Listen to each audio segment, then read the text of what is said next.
In this video, I'm going to show you how to make this awesome piece. It could be masculine or feminine, nautical or farmhouse, whatever you decide to make it and how you decorate it. So if you want to learn how to make it, well then follow me.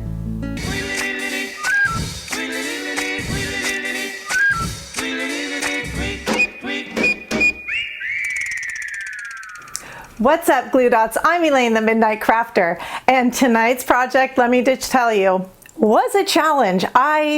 Everything that could go wrong went wrong. My sound, my batteries dying, my lights going off, but I was determined to get this one out, and I'm so glad I did because I think you're really gonna like it. So before we get to it, I would love if you join our Glue Dot family by hitting the subscribe button. I do this every time. I'm pretty sure it's down there. It's that red subscribe and the bell next to it. You just hit those and you will be part of the Glue Dot family, and you'll know every time I upload a new video. Also, if you like my videos, give me a thumbs up and leave me a comment. Let me know what you like about it, what you don't like about it. The best thing you could do though is share. I love when you share with other people. That helps my channel to grow the fastest.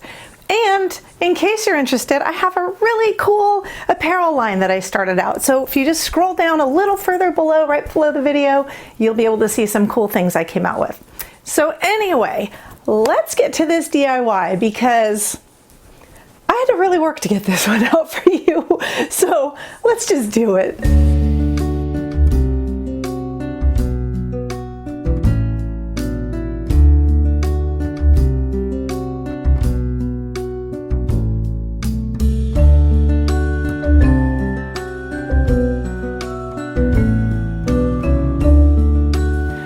So ready to craft, guys, and let's get right into this. So the first thing we're going to do, just to give it some time to dry, is take our stickers. Now there's all different sizes of these stickers. These are the smaller ones. I actually had already done some for another project, so just want to show you how they turn out once you spray paint them. You do want to let them dry really, really well. So again, a couple days at least to let these dry, or for sure overnight, because they do stay tacky for a longer time. And these are going to be our rivets. So from that to that, though obviously they're different sizes, but just want to give you an idea. Now, while we're waiting for those to dry, what we're going to be working on is some of the other components of our light fixture, I guess. I don't know what you want to call it. So what we're first going to do is go ahead and take 4 pieces of our little Jenga blocks, and we're going to be gluing these together in such a way that they form a box. And how I'm going to do that, I'm only going to be using my adhesive, which this one I'm using the Gorilla Clear adhesive, but you can use E6000, you can use the Fix-All adhesive from Dollar Tree, whatever works for you, whatever you have. What I'm going to be doing is putting a little bit of glue on the side piece of this, and you don't need very much of it at all because you don't want it to goop out of the sides. And we're going to lay that now on its side and press it up against one of our other pieces. We're going to do 2 of those so it makes like an L shape. Now that you have your 2 L shapes, you're going to put glue on the 2 top sides here, the skinny sides. Flip one upside down and put it right on top of the other one. So you've just formed this little box. You want to try and put this on a level surface so that you can form this shape right here. Okay? We're going to be making in total 16 of these pieces, and then we're going to let those dry overnight, or at least for a couple hours. While we're waiting for those pieces to dry, we're going to work on our next component, which is going to take 2 of your craft sticks and 4 of your Jenga pieces, and you're going to use these, put 2 side by side, flush up against each other, and mark on your popsicle stick because we're going to be cutting the popsicle stick shorter. So I have my 2 marks there, and I'm going to cut it on my lines. So we're going to do that on both of our pieces. Now we're going to be gluing the pieces upright onto one of your pieces here. Pieces on your pieces. Take 2 of your Jenga pieces and put some glue onto your craft stick. You put 2 pieces on like that and 2 pieces on like that. So you have now something like this. And then we're going to glue the other craft stick right there on the top, so we're forming this piece. We're going to be making 8 of these. Now, quick note here, check and try and make sure that the craft sticks that you use are not warped, or sometimes they're not even cut straight. They have kind of a curvy line. So do your best to find the craft sticks that are in good condition, that are nice and flat and even. And when you put them on here, you're going to want to make sure that everything lines up flush. So again, we're going to make 16 of these and 8 of these, and let them dry for a good couple hours before we start working with them. Okay, I have all my pieces finished and ready to go. The next thing we're going to do is we're going to create our columns with our cube pieces. We're going to be gluing together 4 of these pieces, and I'm going to be gluing and making 4 columns with my 16 pieces that I have here. Now, you can use your hot glue as well if you're in a hurry to create this and get it stuck together. What I found is that it does leave more of a gap in between because of the thickness of the hot glue. So I am just going to go ahead and use only my adhesive. So we're going to make 4 of these in total. So what I'm going to be doing, I have my 4 columns made here. I'm going to go ahead and do with this is do them white, because I thought that would look really good with the silver rivets. So I have my 4 columns painted, and then these side pieces here, what I decided I think I want to do on mine is to paint them kind of a gray color. Those of you who saw my tutorial for the flowers made with the ornament tops, it's the same principle on how I'm going to go ahead and paint these. So I've got it painted white, and I'm going to use a brush that has kind of stiff bristles on it and dip it into mostly my white, but a tiny bit into the black, and then really just work that off, making it look kind of older and weathered a bit. I'm going to go ahead and do that with all of the 8 pieces that I have here and let everything dry, and then we'll move on to the next step. Is take any kind of black, I'm going to use a flat, I like the matte paint, and I'm going to spray paint these completely. I'm just going to go ahead and spray right on top of the glass. So I got these black ones painted. They're not as matte as I thought they were going to be. I think what I'm going to do is also go through and dry brush my columns to match these little crossbar pieces. I've got these painted, and I'm going to go ahead and get those assembled with my other cross pieces. And what we're going to do with that is we're going to take 2 of our columns and put our cross piece in between, but up about to the middle of your first section there. And we're going to be gluing that in place. And we're also going to glue one here to the top part as well. So kind of, you want to make sure you have a flat surface because you want these to be even. So I have my E6000 or equivalent on the ends of my small blocks, and a dab of glue, hot glue, and gluing my piece to about the center point. Note to all, do not press from the center, press from the block that you're actually pressing it to. And okay, I'll glue the other one on so we have both pieces glued on. Okay, so now we have our 2 pieces made. We're going to turn these upside down now, and what we're going to be doing is gluing our pieces on. We want them to be to the inner edge to match up with these pieces. And we're going to go ahead and glue all 4 pieces on in that way, and then we'll glue the other part on. Oh, and one quick note, make sure when you glue these on, because we do have the side that has the seam, and then we have the side that's flat. So make sure that your flat side is facing outward, so that when it's standing up and you're actually looking at it, you're seeing the smooth sides on the outside.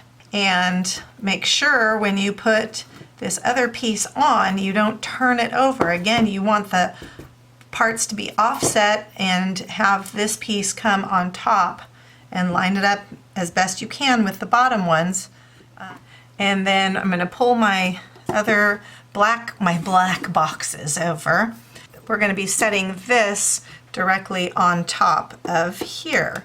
And it should, assuming we did everything right, should line up just pretty darn close. Okay, it's a tad bit off, but you know, if anybody looks that close at it, just, I don't know, smack them or something. So, no, don't really smack them. That's not nice. I don't want people saying that Midnight Crafter condones smacking people. Okay, so I'm gonna put that aside for a minute and put my glue just on these corners, and then we're gonna go ahead and set this on top. So I'm gonna wait, let this dry, and then we'll be flipping it over and doing the same to get this other piece on. While we are waiting for this, however, we can actually go ahead and make our little candle section, which is gonna go in the center. Okay, so we're gonna be taking our trash can here and go ahead and cut all the way around here.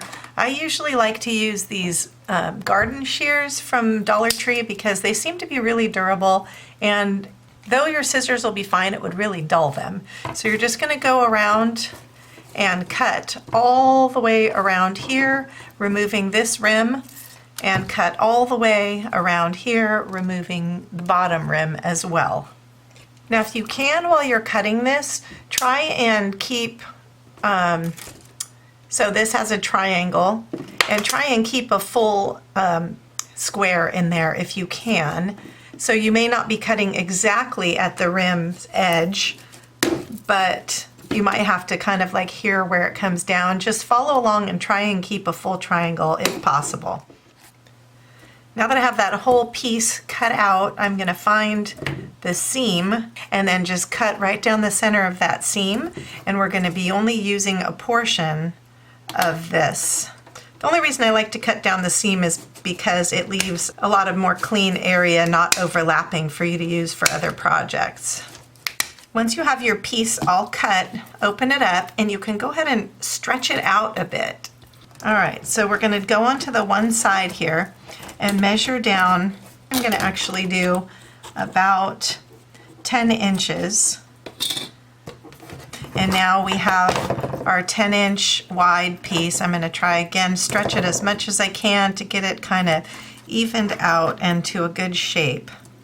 And so we have 10 inches this way. What we're gonna do is measure down only about 5 inches this way, and we're gonna cut that. So you should have a 5 by 10 piece in the end. So now you have your 5 by 10 piece. It's even easier now to shape it and stretch it out because we're not working with so much material. And we're gonna roll this and make it into a form. So I'm just gonna go through and cut these little triangles open because we're gonna use those to attach and latch this. So you see what I just cut those little triangle things apart. And we're gonna go ahead and feed those through from the top, tuck these little guys in there, and use those to create the latch and hook this together. If you want to wear gloves on this, you can. Honestly, these little wires are not very pokey, so they're not bad at all. But I'm just kind of folding those in and around, wrapping them, crisscrossing them so that they still follow along and they don't really show. So this one I'm going to cross to that side, and this one I'm going to put under and across to that side. So it should be nicely laced up now and put together, and it should hold really well. At this point on the one side, we're going to be folding down the little points, not down, but we're going to be folding those in so that they lay flat. So we folded in the one side to lay flat, and that's what this is going to be sitting on when it's resting inside of our holder. So it creates a kind of a base for it. Now, if you'd like to, you can fully tuck down the top sides as well, so that when you're putting your candle in and out, you won't get poked. So there you can see it created a nice finished edge on the top part, and then we have the bottom part that is tucked partially down, and this is going to be our little holder for our candle. So this is just going to be set in there basically as a sleeve for our tea light or whatever candle we decide to use in here. Together, we're now going to be putting this part on the top here. You do want to make sure that the slit side of this thing, you have them both going the same direction. You guys ready to finish this project up? I am, let me tell you. It had a couple challenging moments, but overall it's super cool. If you're enjoying my channel and you're enjoying my projects, please give me the thumbs up and leave me a comment, but even better, if you can share this video, that would be awesome.